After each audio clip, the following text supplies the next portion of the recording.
الحمدللہ رب العالمین الصلاة والسلام علی خاتم النبیین وعلی آلہ وصحبہ اجمعین اما بعد فاعوذ باللہ من الشیطان الرجیم بسم اللہ الرحمن الرحیم قال اللہ تعالی فی سورة التوبہ فرح المخلفون بمقعدهم خلاف رسول اللہ وکرہوا ان يجاهدوا بأموالهم وأنفسهم في سبيل الله وقالوا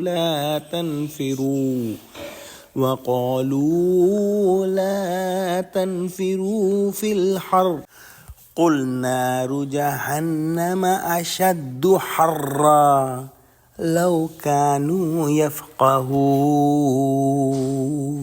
ترجمہ: جو لوگ غزوہ تبوک میں پیچھے رہ گئے وہ پیغمبر خدا کی مرضی کے خلاف بیٹھے رہنے سے خوش ہوئے اور اس بات کو ناپسند کیا کہ خدا کی راہ میں اپنے مال اور جان سے جہاد کریں، اور اوروں سے بھی کہنے لگے کہ گرمی میں مت نکلنا، ان سے کہہ دو کہ دوزخ کی آگ اس سے کہیں زیادہ گرم ہے، کاش یہ اس بات کو سمجھتے۔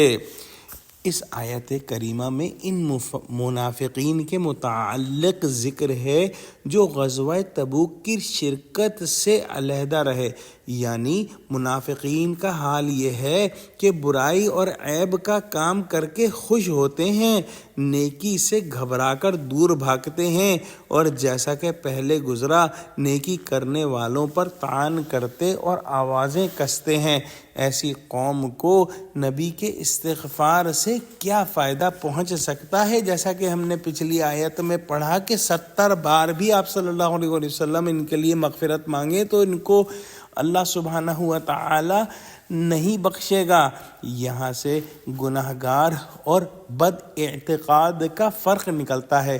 گناہ کون سا ہے جو پیغمبر کے بخشوانے سے نہ بخشا جائے؟ اور یہ گناہ منافقت کا گناہ ہے۔ اور جب غزوہ تبوک کے بارے میں نفیر عام ہوئی کہ اس موقع پر ہر مسلمان مرد کو جو جنگ کرنے کے قابل ہے نکلنا ہے، تو منافقوں نے نہ جانے کی ٹھانی اور نہ صرف خود نہ گئے بلکہ دوسروں کو بھی اس پر آمادہ کرنے کی کوشش کی کہ اس قدر سخت گرمی میں کہاں نکلے جا رہے ہو۔ اور اللہ سبحانہ و تعالی فرماتا ہے کہ اس وقت کی جو گرمی تھی اس سے کہیں زیادہ گرم جو ہے وہ جہنم کی آگ ہے۔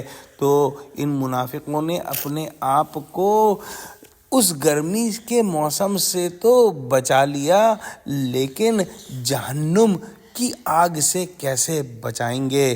یا تو یہ منافق آپس میں ایک دوسرے کو کہتے تھے یا بعض مومنین سے کہتے تھے تاکہ ان کی ہمتیں جو ہے وہ سست ہو جائیں۔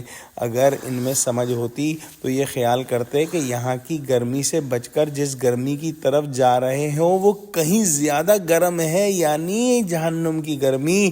یہ تو وہی مثال ہوئی کہ دھوپ سے بھاگ کر آگ کی پناہ لے لی جائے۔ حدیث میں ہے کہ جہنم کی آگ دنیا کی آگ سے 69 درجے زیادہ تیز ہے، نعوذ باللہ منہا، آمین۔